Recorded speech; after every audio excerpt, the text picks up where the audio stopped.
अरे ये फिल्में टैक्स फ्री करने वाले लोग कफन तक पर जीएसटी लगा रहे हैं और ये गरीबों की बात करते हैं। झील में पानी बरसता है हमारे देश में, खेत पानी को तरसता है हमारे देश में, जिंदगी का हाल खस्ता है हमारे देश में, दूध महंगा खून सस्ता है हमारे देश में। आप अमीरों के कर्जे माफ कर रहे हैं, उद्योगपतियों के कर्जे माफ कर रहे हैं और यहाँ स्थिति ये हो गई है कि जो मिडिल क्लास, उसकी जो रोजमर्रा की जरूरत की चीजें हैं उस तक पर आपने जीएसटी लगा रखी है। आप फिल्में टैक्स फ्री करते हैं लेकिन स्टूडेंट्स के प्रतियोगी परीक्षाओं के फॉर्म की फीस नहीं माफ कर सकते। आपको बाकी जगहों पर टैक्स लेना है, हर जगह टैक्स लेना है। मिडिल क्लास से आपका कोई रिश्ता नहीं। मिडिल क्लास तो आपसे कह रहा है कि मोहब्बत भाईचारे के दीवाने दिन ही लौटा दो, वो सस्ती दाल सब्जी के सुहाने दिन ही लौटा दो। ये अच्छे दिन तो अंबानी अडानी को मुबारक हो, हमें ऐसा करो साहब पुराने दिन ही लौटा दो। प्रधानमंत्री जी जो सबको पक्का मकान देने वाला वायदा किए थे उसका क्या हुआ? वो एक बार इनके एक नेता एक गांव में गए और उन्होंने गांव में कहा कि गांव वालों आओ, मैं तुम्हारी समस्याएं समाप्त करना चाहता हूं। गांव वाले इकट्ठा हो गए।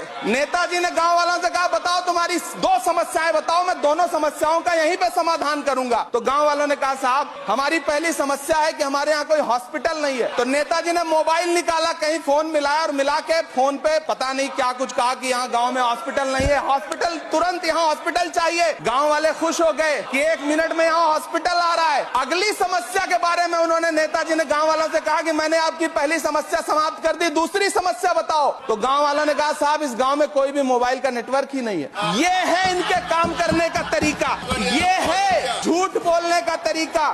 ये जमीनें किसकी है, किस शर्त पे दी जा रही है? जिस गोधन की आप बात करते हैं उस गोधन का क्या होगा, वहां के लोगों का क्या होगा, उन किसानों का क्या होगा? सब कोई कभी विचार किया आपने?